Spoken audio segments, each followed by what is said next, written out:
Alright, as promised on my show, here is a video on how to create alternate housing complete with refrigeration, heating, and cooking.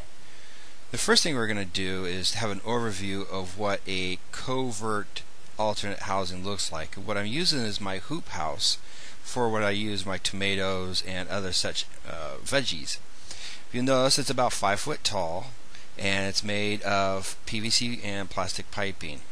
I've also included my netting in there, but that can be removed fairly quickly.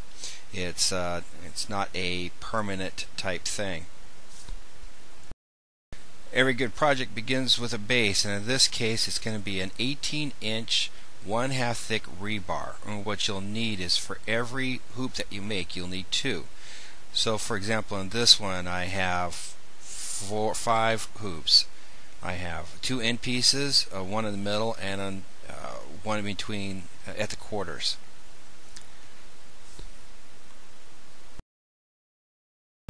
So cut your hoops to the appropriate size. For example, if you want about 4.5, 5 foot tall residence, you'll need to have at least 10 foot long plastic piping. This plastic piping comes in about 20-foot rolls.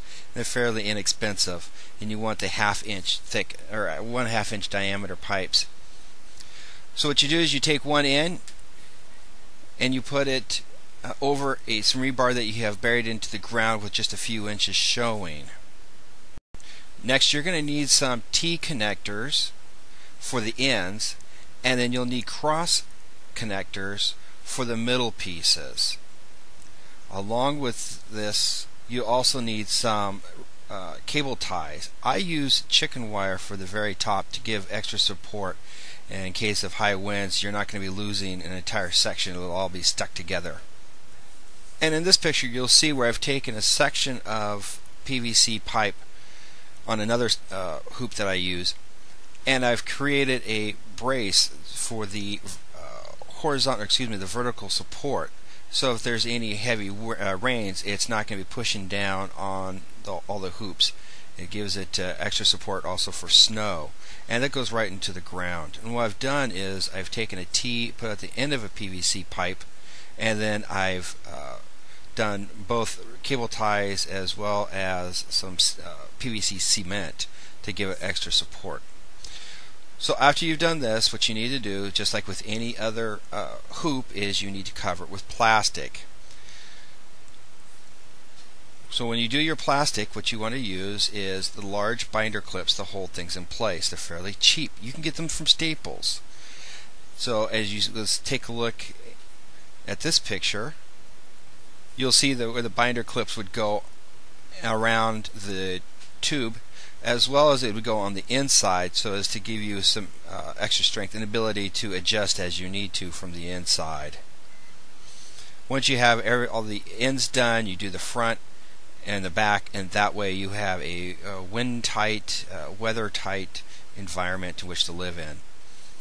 Of course, you would choose not your growing space, but rather you would choose a horizontal, flat place so that you can have the safety. And if you make it at somewhere that there's a slight incline, you would probably run into some water issues. Now I'm going to show you how to make a Dakota hole fire. As you see here, here is a flat piece of ground.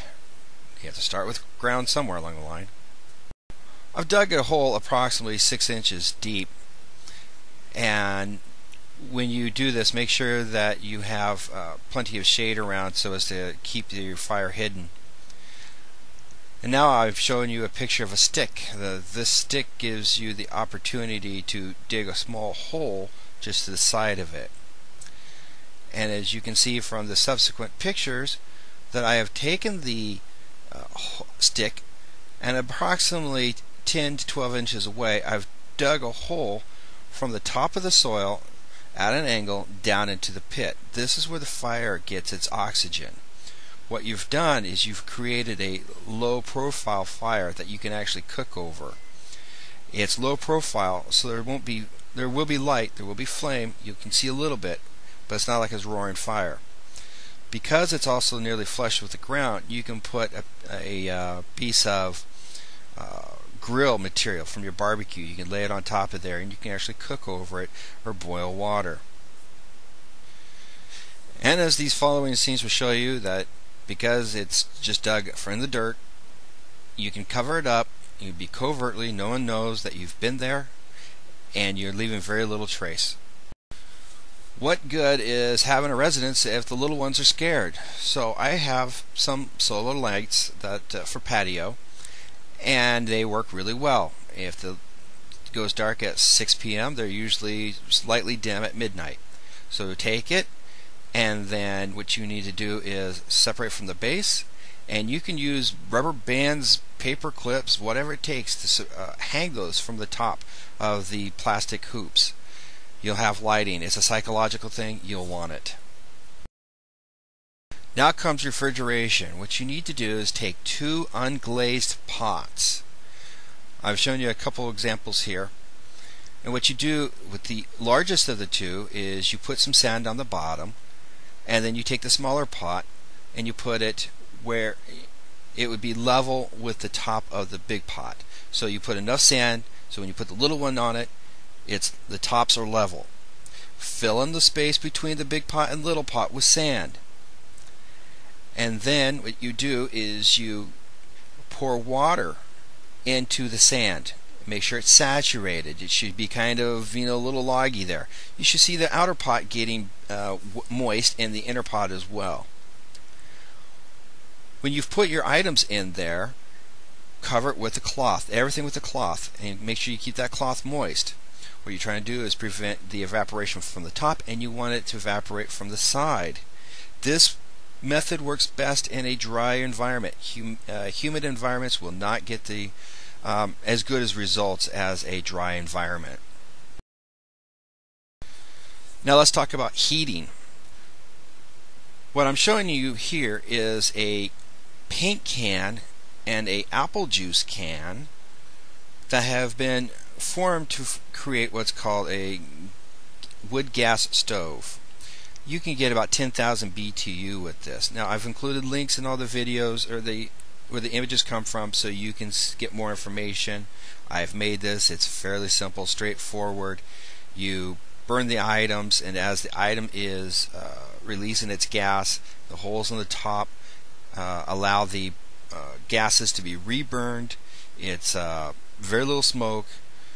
However, when you use this, I suggest that you would use it to warm up your residence for say 15-20 minutes. Make sure there's nothing flammable near it. Take it out.